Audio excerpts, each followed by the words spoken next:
Who are the Anglo-Saxons? Well, there are two answers to that. One is a very simple one. Bede, in his History of the English-speaking peoples, tells us that the Anglo-Saxons were the Angles, Saxons and Jutes. And he says that these people come from Angeln, which is basically southern Denmark, Saxony, which is more or less what we regard as Saxony nowadays, in other words, the area around Hamburg, and Jutland, which is obviously North Jutish Peninsula. That used to be what everybody accepted, but archaeology has rather complicated that picture. And we no longer really believe that the majority of the Jutes came from Jutland. In fact, archaeologically, they seem to have more links with Frisia, in other words, modern Holland. And even if you look at the other groups, they're not pure groups of Angles, Saxons and Jutes, the Angles settling in the north of England on the whole, the Saxons settling in Essex, Sussex, and further to the west of that. In fact, you find a much more mixed pattern. And what you've got to really envisage is a group of barbarian peoples on the continent in the 5th and early 6th centuries, tribal groups which are always changing complexion, complexity, joining other groups. And these groups gradually forming larger groups which migrate, and which in time will define themselves in the way that Bede defined them, but which were not defined in that way at all in the 5th and 6th centuries during the period of migration when they come over to England.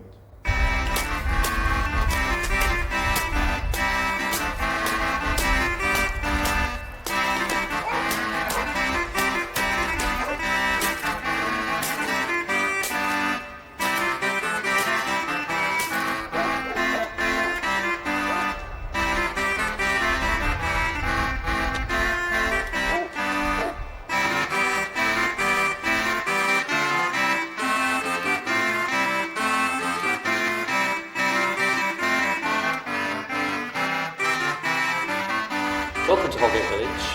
Holgate Village is actually a history education centre which has been running now for about 10 years. We started in about 1985 using history as a way of interpreting the past for people, living history as a way of interpreting the past.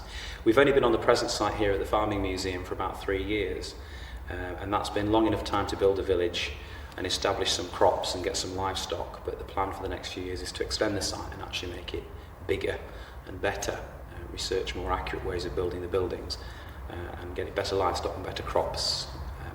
The village is actually based around a settlement of the Dark Ages. We have a major problem in studying the Dark Ages in that there's no written records, very few written records, that give detail about how people lived or what they got up to, what they ate or what jobs they did. History of that period tends to be very much about kings, battles, dates, and while those are important in their own right, they only make up about 5% of what was actually going on. So a study of those dates and kings and battles doesn't really tell you a lot about the daily life of people, about what they were doing. Even a king had to have somebody to sort of clean his throne for him and stoke his fire for him. So what we tend to do here is steer away from the dates and the statistics and get more onto the daily life of people. What it was like to actually live 1,000 years ago, how people actually made their daily bread, as it were. And for that purpose, we've constructed a Dark Age settlement, which we tell people when they arrive is not real. It's impossible to build a real Dark Age settlement and get it absolutely right. Even the real experts would have to admit they couldn't do it, because we just don't know enough about their buildings. When we come to excavate buildings in archaeology, what we actually find are the floors and the walls up to a height of 3 or 4 feet. We never find the roofs intact, and of course the buildings had fallen into disuse before they fell apart. So what you're finding is very fragmentary evidence. It's a bit like looking at a jigsaw puzzle with half the bits missing. You get a vague idea of what there is there, but the precise details are often missing. And for that we have to use a fair amount of educated guesswork. The site is actually visited by 15,000 children a year, who all spend the best part of the day out on the village, living as Saxon or Viking or Dark Age people would have lived. And it's quite an eye-opener for children, because particularly if they come from inner cities, they've never actually encountered livestock at close range, they've never encountered some of the jobs they have to do. In our world in 1995, we live in a very push-button world. If you want to get warm, you switch up the thermostat. If you want to get some food, you go down to the supermarket. If you want some clothes, you go down to the shops and buy them. Our ancestors couldn't do that. And 1,000 years ago, their priorities were staying warm, staying clothed, and staying fed. But there were no shops to get their food from. There were no tailors to go to buy the clothes off a peg. And you certainly hadn't got a thermostat for essential heating. They had to get it all for themselves. So it would have been a fairly arduous life for them, which is probably why their lives were shorter than ours and harder work. Everything had to be wrestled from the land. It was a constant battle against starvation. People talk about warriors and battles and kings, but the biggest killer in the Dark Ages was probably disease and starvation. Probably wasn't battle. The battles themselves were few and far between. The biggest enemy was starvation. People spent 90% of their working day fighting against that enemy. That is a big enough enemy without needing anything else. We base our business on two principles, really. The first is that if you were a teacher with a class of children and you were going to teach cookery, you wouldn't just give them a recipe book, because if you did, they'd get bored with it. They'd want to try the recipes out. You cook. Well, we do the same thing with history here. We don't just talk about it, we do it. You have to have careful bounds for that. You have to set parameters out. Otherwise, you could be giving them the wrong idea. And that's why when we get people on the site, we explain it's not a real village. We're not real Dark Age people. We're recreating the atmosphere of what it would have been like. Otherwise, you could be giving them the wrong impression. The second principle we base our business on is a famous Chinese philosophy which is used a lot in education. And that's, I hear and I forget, I see and I remember, but if I do, I understand. Now, that is written through everything we do. That is our fundamental philosophy. They've got to do it to understand it. It's no good pointing to a field and saying to a group of children, that needs to be tilled in order to grow your crops. You've got to throw them a tool and say, get on with it, because if you don't work, you're not going to eat, which was the philosophy our ancestors had. If they didn't get out and do it, no one was going to bail them out. I didn't have any government to bail them out in that respect, the way it happens today in some cases. They had to get out there and do the job themselves.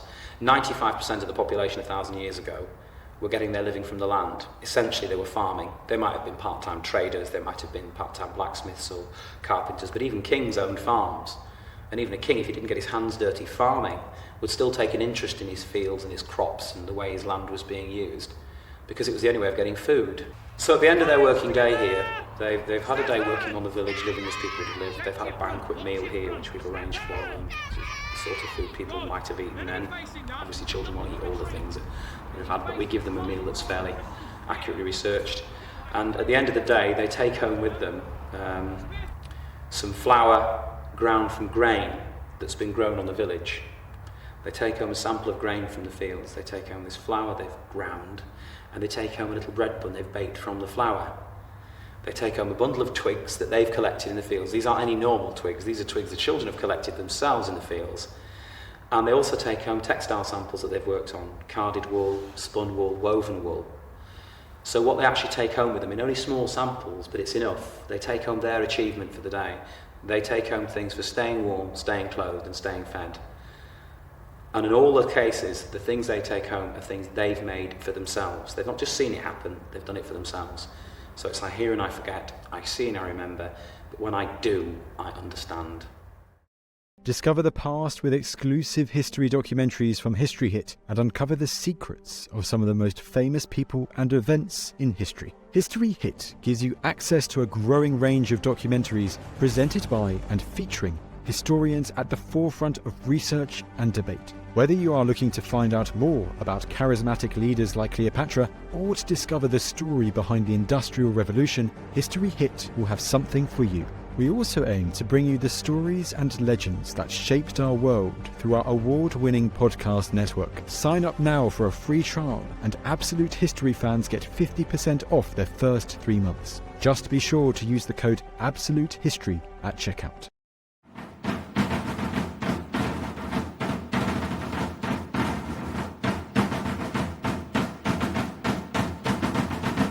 The Anglo-Saxon Chronicles is a difficult document. At first sight, it tells us the whole history of the Anglo-Saxons right the way through from the year dot through to the period 893, and it's then actually continued right the way up into the 11th and in one manuscript up into the 12th century. And at first sight, you therefore have a whole history of the Anglo-Saxon period. The difficulty with this is that it was composed in a particular period of time. It's composed sometime in 892-3, almost certainly commissioned by Alfred or somebody at Alfred's court, as a document responding to the crisis of the Viking invasions.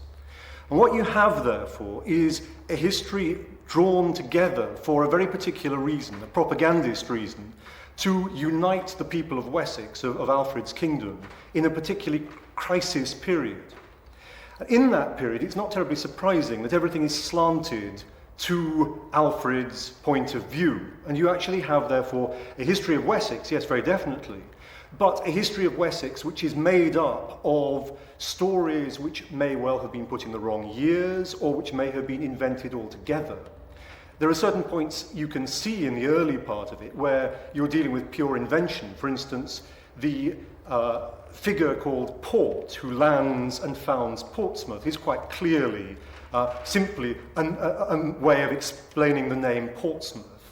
The man Vector, who lands in the Isle of Wight, the Insula Vectis, is quite simply a man who explains the name of the Isle of Wight. So there are passages like that which are easy enough to discount. There are other passages relating to battles, particularly relating to battles associated, say, with Chorlin, one of the early figures in the West Saxon dynasty, which may or may not be true, and which may or may not be placed in the right period. We're not quite certain whether the chronicler had any good reason for putting things in specific dates, or whether he just found a series of nice empty spaces in the 5th century and in the 6th century into which he could fit convenient stories. And that seems to be what happens in the early histories of Kent and also of Wessex, which you find in the Anglo-Saxon Chronicles.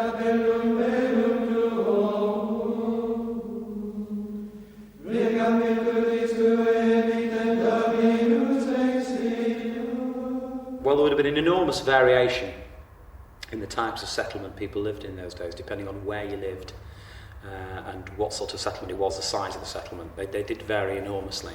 In the main, the buildings in any settlement would have been made from materials that were locally available within 10 miles of where the settlement was built. So in an area where you've got a lot of stone lying around, up on moorlands and places like that, the buildings would have been constructed of stone, a lot of stone in them. In an area where it was heavily forested, they'd have used a lot of trees. I mean, they weren't going to start shifting equipment hundreds of miles when they got materials locally available. Some Dark Age settlements, Anglo-Saxons particularly, were called burgs or fortified settlements. They would have had a wall and a ditch around them, and they were a defended settlement. Others were just like a linear village. They were just a straggle of houses down a road, or a track. Communication was very difficult 1,000 years ago. There were no such thing as proper roads. And people were lucky to move 30, 40 miles a day if they were a royal messenger, let alone a farmer or some local.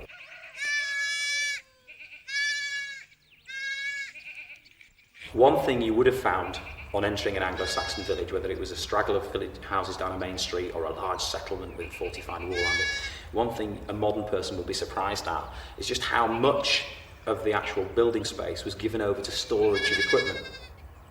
We have supermarkets to store our things in today. They didn't. And a fair proportion of every house and every building was given over to storage of things like fodder for the animals and bedding, spare food. Most people had a hayloft in these farmhouses, and in there you'd store most of your food for the year. If that was empty, so was your stomach. The buildings themselves, very often timber construction or stone walls with a timber roof thatched with straw or with turf, as we've never found any roofs intact.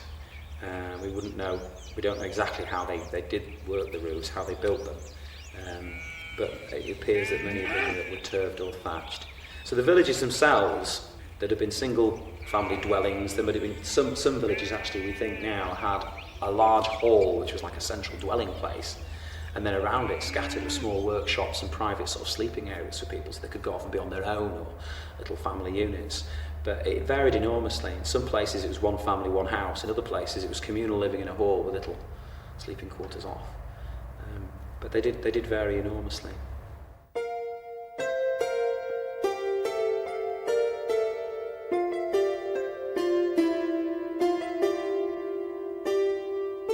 An actual Anglo-Saxon house would have been made of either stone or timber. My experience of construction comes from timber, so if we deal with timber ones, the houses were all constructed along a very basic, a lot of them constructed along a very basic design, and that is when you were building a house, you would start off by digging post holes. The archaeologists often say the study of the Dark Ages is pits, post holes and bones, because those are the only things they find. Post holes were dug, so you could sink a trunk of a tree or something as a post for one of the uprights of the house. The interesting thing we find is that in many places when they dig these post holes out, they find that the post hole is no deeper than a man's arm.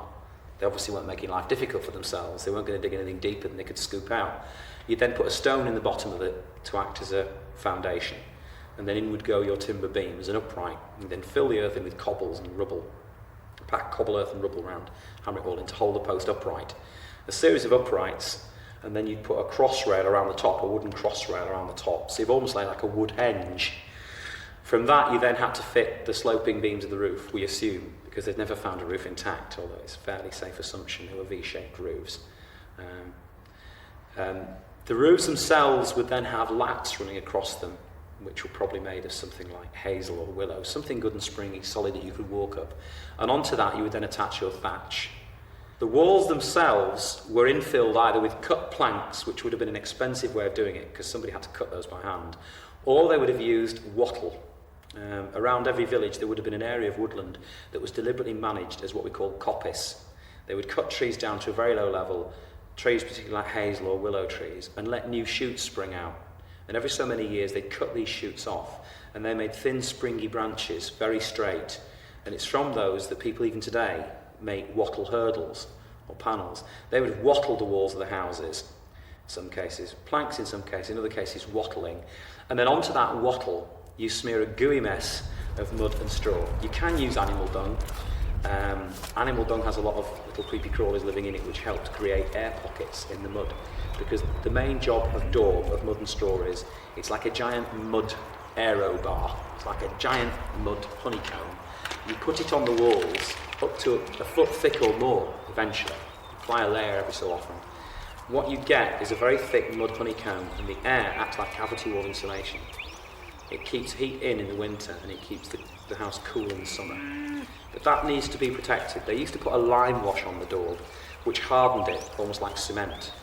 But it still needed to be protected from the worst of the weather, from frost and from rain. And that's why in many illustrations you actually see a very overlapping roof. The eaves of the roof come down a long way, and that's to give a lot of protection to the walls and also to help balance the structure, because of course there were no proper foundations to them. So the mud and straw daubing actually acts as insulation to keep the air temperature regulated indoors. There would have been a door to a building, very often probably only one door for in or out, and there's a lot of argument about whether they had windows or not in them. They certainly didn't have glass in them, but we found from practical experience here on the village that if you want to do things like weaving or delicate sewing or food preparation or anything, and the weather's too bad to go outside and do it in the open air, you can't do it in a gloomy, dark house. You need some sort of light. So the big argument about whether they had windows or not, we tend to put wooden shutters in our houses at certain points, which can be kept shut to keep the weather out, but can also let a fair amount of daylight in for delicate jobs that need to be done. So whether they had wooden shutters or not, we're not entirely sure. We found from our experience it helps. Although the houses varied enormously in shape and size, well, certainly in size, they all had roughly the same layout inside. It would be an earth or clay floor.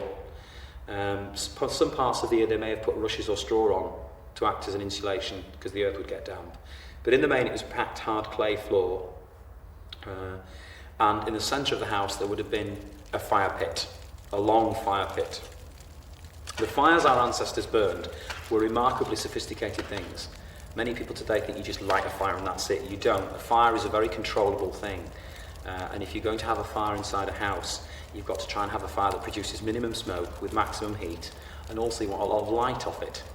Now, as anyone who's ever cooked over a charcoal barbecue will know, you don't cook over open flames, because that scorches the food but doesn't cook it through. So in a long fire pit, which could be 4 or even 5 feet long and 2 feet wide, there would be probably a central fire burning, which provided light. And as the wood burnt down there, the ashes, the hot ashes, like the charcoal in a barbecue, were scraped further down the fire pit to provide the heat for various cooking jobs that were going on.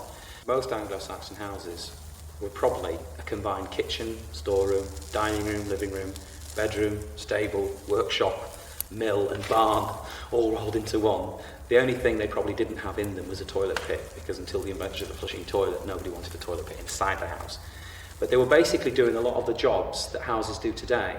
The difference between the houses we live in today and the houses they lived in is in degree rather than kind. Their houses may not have looked like ours, but they were doing the same jobs as our houses do.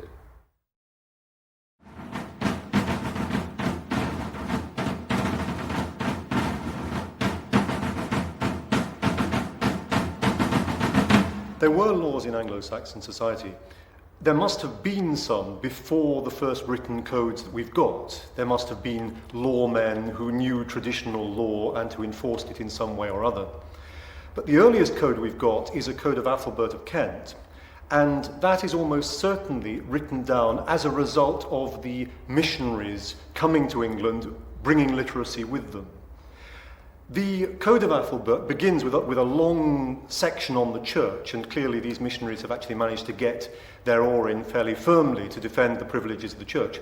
But after that, it's largely a list of compensations, the sort of thing that you have to pay when you've cut off a neighbour's thumb or something like that.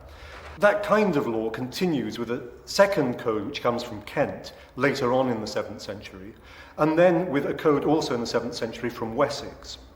After that, you have a real problem in trying to follow the history of Anglo-Saxon law, because Offa, the great king of Mercia, in the second half of the 8th century, is said to have compiled a law code. We don't actually have a manuscript of it. The chances are that it was in some way connected to a big church council, for which we do have the church canons. Now, the great collection of law codes that we have, and indeed the reason why we have most of these early law codes, comes from Alfred's reign. Alfred puts together all earlier law into a law code of his own, and it's a very special code because it is deliberately a code bringing together the law of the peoples of Kent, of Wessex, of Mercia, to show that he was the rightful ruler of all these areas. But it's really after Alfred, it's with his son Edward the Elder and his grandson Athelstan that you start to get a change in law.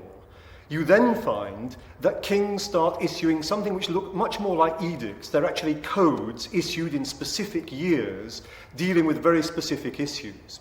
And these run right the way through the 10th century. You have a whole cluster of them at the end of the century, and you also find them in the reign of Canute in the beginning of the 11th century. And these codes are very largely influenced by a man called Wulfstan, who was in fact Archbishop of York, and they tend to have a very large, very considerable religious input into them.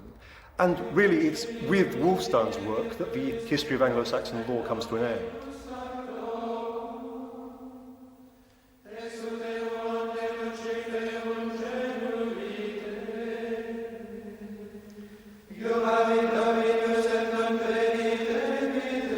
It becomes obvious from examining the clothing, the sort of techniques that they had to work with were fairly limited. The materials particularly were limited. We're used to having dozens of different types of material today. In the main, in those days, it was wool or linen. Small amounts of silk were imported, but in the main it was wool or linen. The linen was grown from the flax plant, which they grew in fairly large quantities. They also used it for firelighting. And the wool, of course, came off the backs of sheep. The sheep of the Dark Age period often didn't need shearing. The wool actually came off in your hands. And although it had a very short staple, as it's called, the wool was actually that long off a lot of the sheep. We have some sheep at our village which are very similar to the sheep of that period, and the wool is of very high quality. If we start at the feet with Anglo-Saxon clothing for the man, and we'll talk first about the shoes. Shoes were made of various types of leather, and one of the things that we found through trying to be Dark Age people, well, not trying to be them, but living as Dark Age people in the 20th century, is that footwear doesn't last very long. Our ancestors obviously never walked a lot on gravel or tarmac or cobbles or things like that, because if they did, their shoes would have worn out very quickly. We discovered that if we copied original shoes taken from excavations, and we copied them accurately with the stitching and the leather, the shoes wore out very quickly in daily use. 7 days a week our staff are wearing them, and they very quickly wear out. So what we've had to do is cheat slightly. Like so many other things we do here, we've had to actually effect a compromise, and we freely admit it. If you look at the shoe I'm wearing, it's a fairly accurate copy of a boot from the Dark Age period. It's sewn by hand. It's stitched properly using thick pig skin. But we've had to put a sole on it with nails in, because otherwise this boot would last me 3 weeks. As it is, this one's lasted me a year, and it's already been through one set of soles. Because we're walking around, you're not driving in a car or anything, you're on foot all day, so it starts to wear out. We think what they probably did was they put a lot of sheep fleece in the bottom of the shoe. Not only did the lanolin in the sheep fleece help to waterproof the feet, it also provided a springy pad to walk on, and it helped to keep the feet from too much mud or mess. But they certainly their boots certainly weren't waterproof. They would have certainly leaked in bad weather. So they would have expected to get muddy and wet feet. Trousers for men, there were styles for tight trousers and styles for fairly baggy trousers. But in the main, a lot of Anglo-Saxon men cross-gartered their legs. Now, there's been a lot of speculation why they did this. Partly for decoration. There's no explaining decoration sometimes. Fashions change as they do today, they did then, although the fashions changed a lot more slowly because they hadn't got access to as much cloth to change their fashions. But cross-gartering the legs was probably very fashionable.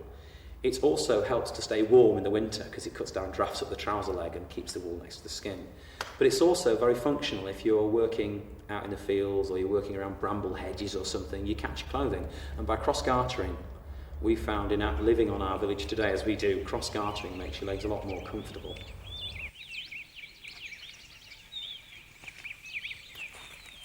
A man would then wear perhaps a linen undershirt, which is what this is I'm wearing here, a linen, made of linen, which is a lot finer, better next to the skin.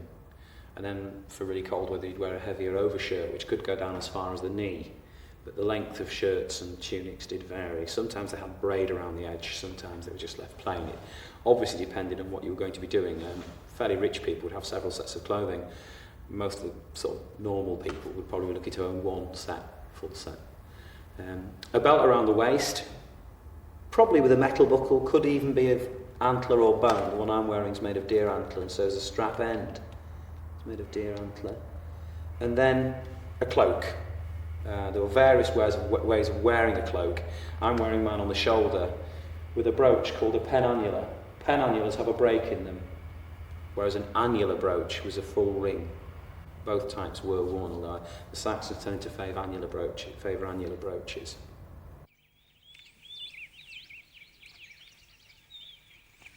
For the women, it was shoes again, and we're not entirely sure about underwear, but they certainly wore a long gown that went very near to the ankle.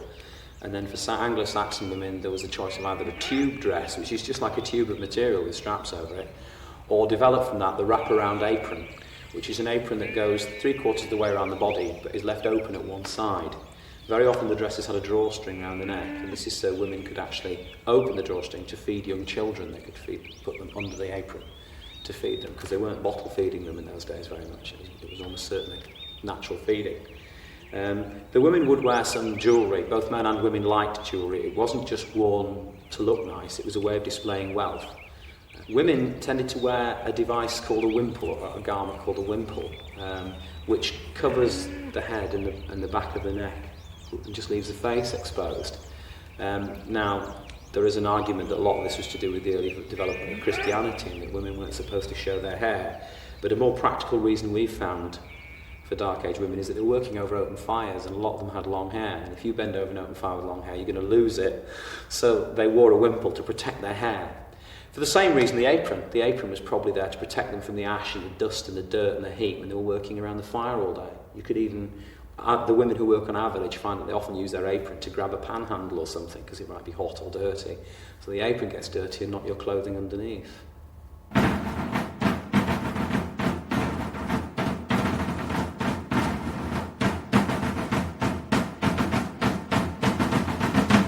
The religion of the Anglo-Saxons, well, that changes. You've got to envisage that when the Anglo-Saxons leave the continent in the 5th and 6th centuries, they're essentially a pagan group of peoples from North Germany.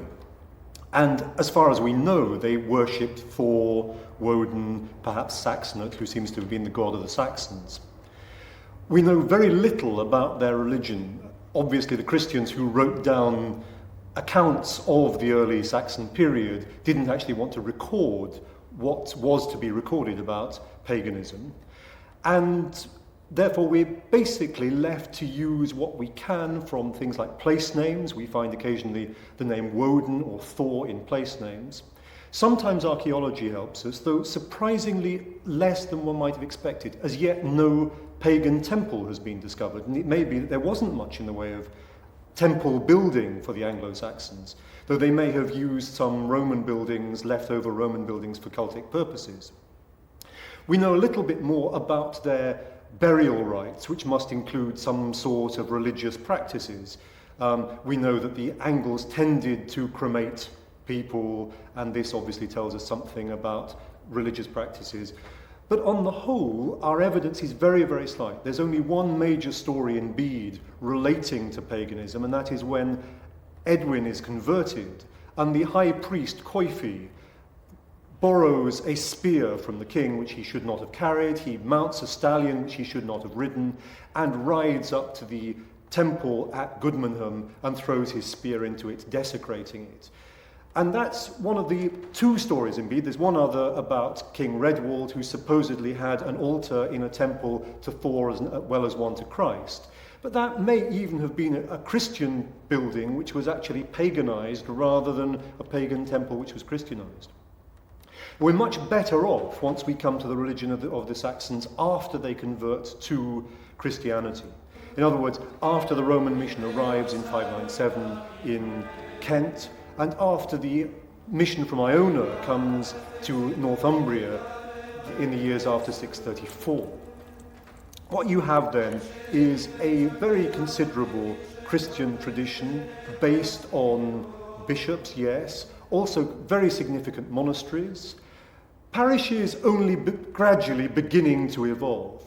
Now, the Christian history that we can see in all this is very largely a monastic history, and that's again because our sources tend to be monastic. We tend to see things through the eyes of Bede or through the eyes of other writers of saints' lives who once again tend to be monastic figures. And what we see there is really a very literate society, a society cultivating Latin, the writing works on the scriptures, transcribing the scriptures, and producing some of the most famous books that were ever produced in the Middle Ages, things like the Lindisfarne Gospels.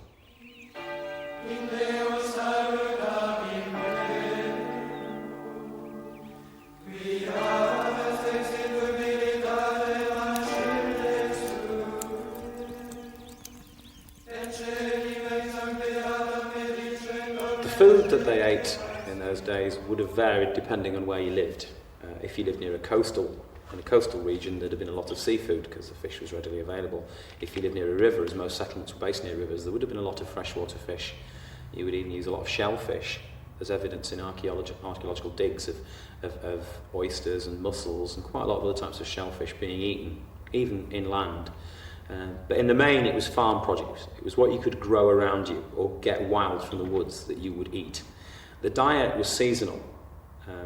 There would have probably been a glut of food for people around September, October, traditional harvest time. And in fact, in the Viking Icelandic calendar, that time of the year was called slaughter month, October. And that's when they killed off all the animals they couldn't keep over the winter months and salted the meat down to keep it for the winter. Correspondingly, in February, that time of the year was known as fatsucker, morzucker, when people were losing weight. So their diet varied not just in what they ate, but in the seasons. We're used to getting apples all year round now. It would have been unlikely they could have done that then, even if they preserved them. The types of food they ate, in the main, cereal crops were grown. The further north you go in the world, the less chances of growing them. You go up to Iceland, you can't get a lot to grow at all. In England, there was a fair amount of cereal crops grown. There was barley, there was rye, there was a type of early form of wheat, not like the wheat we have today, and there was oats were sown. These cereal crops went to make two of the basic staples of life, and that was bread and beer. The crops then have to be harvested by hand at harvest time around August, cut down by hand and stacked in the fields in stooks to dry, and it would then be brought in and stored in the barns and the lofts in the village, where it would be brought out and threshed when it was needed. Threshing it involved using a flail, which is like two sticks, joined with a piece of leather in the middle. And you would flail the stook to get the grain off the stalks. The stalks could then go for animal bedding or for thatching. Very little was wasted in a Dark Age village. So the grain, having been threshed, then had to be winnowed. That involves throwing it in the air and catching it, and the chaff, the bits that are inedible, are blown away. in the wind. They could be gathered up and used for animal food then, mixed with bran. The grain then had to be put into a quern, which was like 2 stones with a sloping inner face. The grain was poured into a hole in the top, the quern was turned round, and the action of the 2 stones turning together broke the grain down into its flour. It's the same principle that the big flour mills use today, but they've got enormous several-ton stones powered by electric motors. This was a hand-powered quern, and it could take several hours to get enough flour for 1 big loaf of bread. So somebody, somewhere, each day was having to grind that flour fresh. So the bread was then baked in flat cakes around the fire. There were peas and beans grown in the fields, and some basic root vegetables, things like onions, cabbages were grown. Not the extensive range of vegetables we have today, and of course no tomatoes, no potatoes, nothing like that. And these could be used to make a fairly tasteless vegetable stew, which they would boil, not realising they were boiling the goodness out of it, because they knew nothing about vitamins or nutrient contents of food. They were just going on what was available. It wasn't choice, it was necessity. You could boil a stew of vegetables, flavour it with herbs. One of the big problems in the Dark Ages was metal cooking pots were very valuable. They were either kettles, which were made up of bits of metal riveted together, fire welded together, or cauldrons, which were cast, but they were extremely expensive things to own. And a lot of Dark Age women made do with cooking in a wooden bucket. Now, this is a technique which baffles people today until it's demonstrated to them. And it does show that our ancestors were far more sophisticated than we give them credit for. What you basically do is put a large stone in the fire and leave it in there for several hours. A lot of these stones that we find when they dig up archaeological sites today have turned pink and cracked because of the heat. And a lot of them have a hole in them. They'd bored a hole in it so that you could slide a rod through to lift it out of the fire. Because by the time that stone came out of the fire, it was glowing. And the stone may look dirty when it comes out of the fire, covered in ash, but it's as clean as a surgeon's knife is that stone. Because the temperature is such that nothing would live on it. That stone is then taken over to the bucket of stew or soup, whatever, and the stone is lowered in. And the resulting heat transferred from the stone to the liquid can boil the liquid in 3 minutes. We've had 2 gallons of water from stone cold to boiling hot in 3 minutes on our village. There's not a gas stove on earth can do that.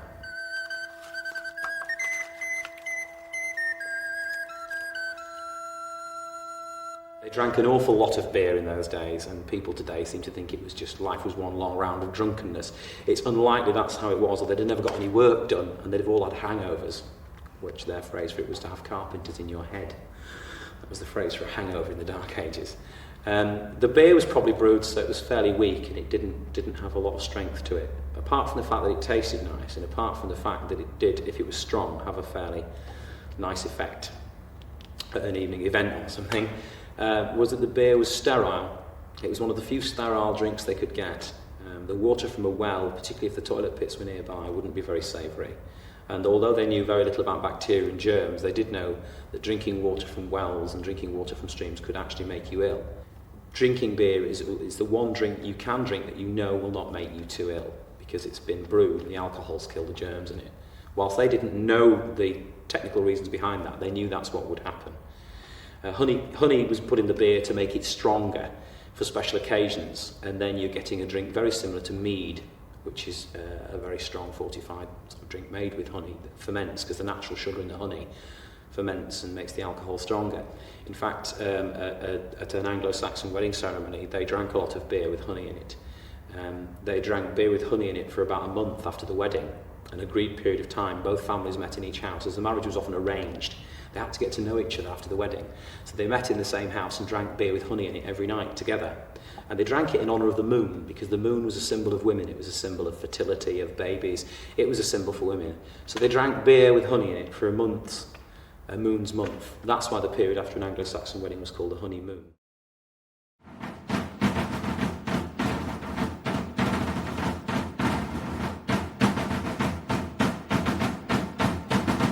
Saxons as warriors. That is again something where you see dramatic changes over the whole Saxon period. As far as we understand, early Saxon warriors were basically members of a lord's warband.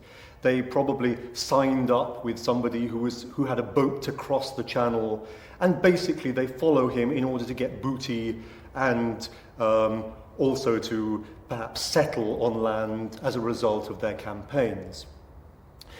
You see a little bit of that in a letter of Bede's, written in the last year of his life in 735, where he's very, very concerned about the diminution of royal warbands.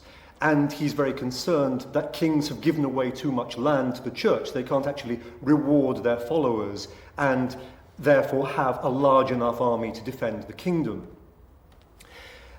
Now, these early warbands, so far as we can see, only really operated in the summer. They seem to have operated in a very short period of something like 40 days. They were groups that were called out to fight, basically in a very, very short summer campaigning season. Now, they get hit very hard by the Vikings, because the Vikings don't operate this same system of a sort of closed season for fighting. The Vikings, once they've got over here, once they've established themselves in camps, once they're wintering, they're prepared to fight at any time of the year, and indeed all their great successes come in the winter. So what you find is a dramatic change at the end of the 9th century, when Alfred realises that he's got to do something about the military organisation of the kingdom. And as far as we can see, he does two very significant things. First of all, he divides his potential armed forces into two. And those people, those groups, are to serve at different times of the year, so that in fact a larger period of the year is covered by a standing army, if you will. The other thing that Alfred does is he develops towns with walls, and he organises a defence for those walls. And you therefore have for these towns, these burhs as they're called, a system of defence with men having to man the walls in times of crisis.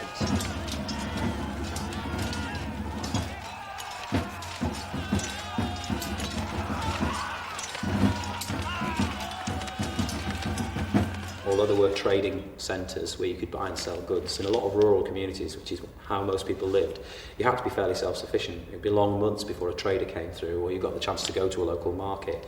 So people tend to make a lot of their own things, particularly their own clothing. Every house would have had some sort of loom in it where they would have woven textiles. Most of it for their own use, very little for sale. The wool came off the back of the sheep fairly dirty and grubby, and it had to be washed and then carded to get the fibres straightened. These were done on metal or bone combs. They do say they used to use teasels as well. We've not had very good results using teasels, but they did actually card the wool to comb it all in the right direction. That got rid of all the bits that you didn't want, all the rubbish that the sheep had picked up while it was wandering around, and that's called discarding, getting rid of all the rubbish you don't want off the wool. The wool is then taken off the combs, and today the phrase for it is a rollag. You're left with a rollag of wool, and it's like a roll of wool with all the fibres going in roughly the same direction. This is then spun on a spindle wheel, or a drop spindle. This is pre-spinning wheel days. It was basically a weight like a flywheel, made of lead or stone or bone or clay, and through it ran a thin piece of wood called a spindle. The spindle had a hook at the top to catch the wool, and the wool was wound onto it as it was made. And the way it worked was to spin the spindle, and as it spun round and round and round in a clockwise or anti-clockwise direction, you teased the wool through your fingers that you carded, let go of the spindle wheel, and it spun the wool round to weave it into a thread. So the wool was woven from that thread. It would be washed. There was a lot of lanolin kept in the wool, the chemical that keeps sheep waterproof, because it helped to bind the fibres and helped to make the wool thick. They reckon, the estimate is that there was about 10 miles of thread in a Dark Age man's trousers. So there's an awful lot of wool needed to be spun by the women, the children and the men. The women would carry a spindle wheel around with them all the time, and that's why you find so many spindles, spindle whorls, the lead weights and clay weights in fields, because they were obviously dropping them occasionally and losing them. Everybody would have a go at spinning wool. It was then woven on looms, which were wall looms. They leant against the wall, and you had a heddle bar which opened out the warp threads which run down the loom, and then you had the wool which was passed through, the cross threads, the warp or woof threads were passed through in and out. And each time you moved the heddle bar one way or the other, you opened the threads in alternate directions to let the woof or weft thread through. And one noise we know you would have heard in a Dark Age house is the clack thump of a loom, day in, day out, because it was a very intensive process to make that cloth. And in fact, if you look at the way the clothing was made, it was often made with as simple a cut as possible, so as not to waste any of the cloth that had been made. It was very, very valuable.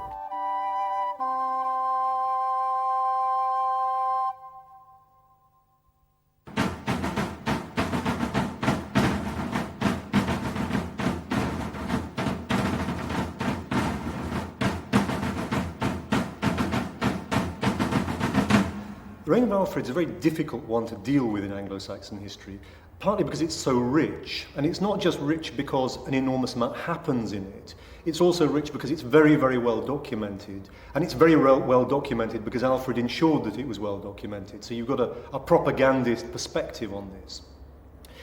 The first thing, obviously, is that Alfred survives the Vikings. I mean, he comes to power in Wessex in 871 at the moment of an extreme Viking crisis. Wessex is just about to keel over under the Viking threat. He lasts through until 899, by which time the Vikings are, in fact, really a spent force in terms of invaders in southern England. Alfred was not just a figure who defeated the Vikings, he was a figure who reorganized his kingdom, and part of that reorganization was a religious and cultural reorganization. He probably commissions the Anglo-Saxon Chronicle, though we're not absolutely certain about that.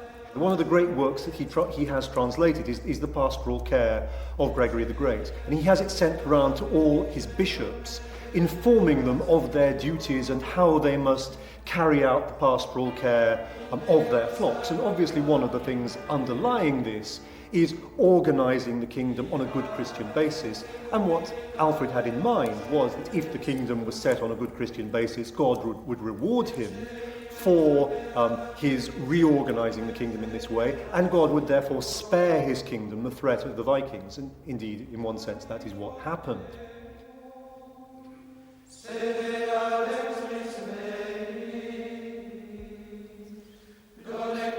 One of the areas where there is an enormous difference between us and our ancestors from over 1,000 years ago is in the field of entertainment. For a start, there wasn't the time to entertain yourself as much as we have today. There wasn't as much leisure time. Most hours of daylight for most people, even the rich, were to be used productively to try and create clothing or food or organise something to help in life. Probably the one most important type of entertainment from that period, and it's important for us and it was important to them, is talking and storytelling. Storytelling was essential to them because they weren't what we would call an educated society. They didn't have schools, they didn't have access to libraries, they didn't have access to videos or computers. So the only way to transmit information was orally. And the best way to transmit it was in the form of a story, the story of Alfred the Great, who tell how popular storytelling was in the Dark Ages. He was able to trick his way into the Danes' camp by posing as a storyteller.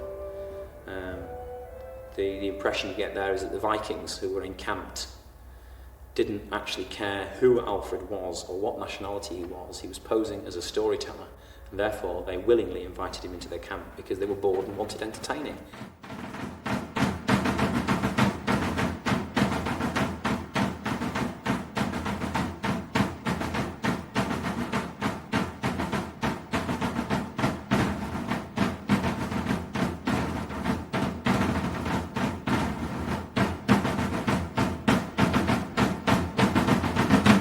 Traditionally, of course, the end of the Anglo-Saxon period comes at the Battle of Hastings. That's when the Anglo-Saxon kings come to an end. You've got no Anglo-Saxon king after Harold Godwinson, and the government is taken over by Normans. There have, in recent years, been some refinements of this picture. People have tended to emphasise how much of early Norman government was Anglo-Saxon. Domesday Book couldn't have been compiled without Anglo-Saxon documentation. You also find that the Anglo-Saxon age used to be thought of as coming to an end in religious terms with the conquest of England by the Normans and with the institution of Lanfranc as Archbishop of Canterbury. And the emphasis there used to lie on the way in which Lanfranc excluded a whole set of Anglo-Saxon ecclesiastical cults, cults of major Anglo-Saxon saints. That again is being downplayed now, and certainly by the end of the 11th century and the beginning of the 12th century, Anglo-Saxon saints are coming back into favour. So although the age in one sense comes to an end very dramatically at Hastings, there are all sorts of fragments of the Anglo-Saxon world which continue on into the future.